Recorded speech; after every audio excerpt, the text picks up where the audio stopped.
Do you know about Caliph Haroon-ur-Rasheed? No uncle, I don't know about him. The Caliph Haroon-ur-Rasheed was known and respected for his justice and wisdom. At night, he would disguise himself as a common man and go through the streets of Baghdad. He would mingle with the common people in order to gain first-hand knowledge of their difficulties and problems. Oh. One day, when he was holding court, two men were brought before him. One of them was well-dressed and appeared to be a well-to-do, respectable citizen, while the other seemed to be a beggar, because he was in rags. These two men were holding between them a beautiful white horse. The Qazi approached the Caliph and said to him, "Zero, leader of the faithful. I've brought before you a dispute which I could not settle. It is a difficult case, but I am certain that with your knowledge and wisdom, you will pronounce a just decision." What is the dispute? These two men here are fighting over this horse. Each one of them claims and swears that this horse is his.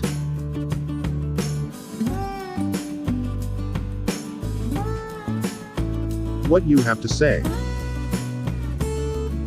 Leader of the faithful, I beg to believe me that whatever I say in your presence shall be the truth.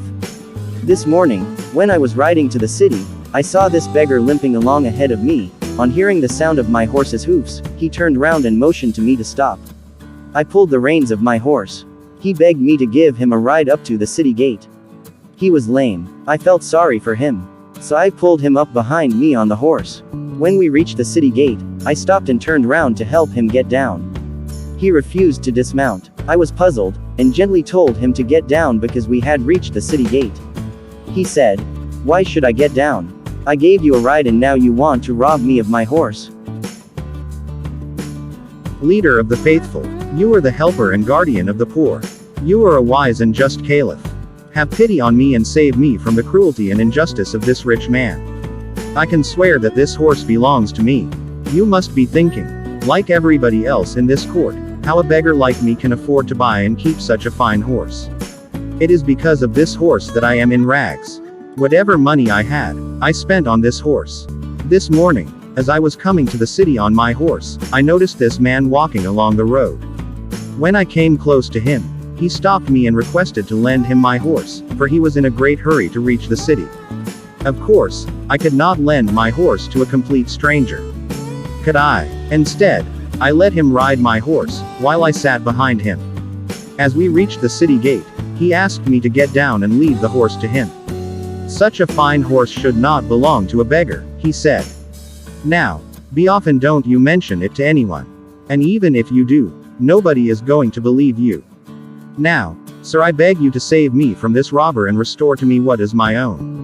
I think this case is not very difficult to decide. I shall decide it in a minute. Uncle, what did the horse do when the beggar touched it? When the beggar touched the horse, it winced as if it did not like the touch of his hand. How did the horse feel when the rich man touched it? When the rich man touched the horse, it expressed pleasure by snorting and neighing. What did the Caliph say to the beggar? Caliph said to the beggar that he was liar and a wicked man. He deserved severe punishment, but he would be merciful and forgive him that time, if he begged forgiveness of the rich man. तो नाज़रीन, अगर आपको हमारी video अच्छी लगे तो like कर दीजिएगा, शेयर कर दीजिएगा और सब्सक्राइब ज़रूर कर दीजिएगा। अगली वीडियो तक के लिए अल्लाह हाफिज़। अपना बहुत ख्याल रखिएगा।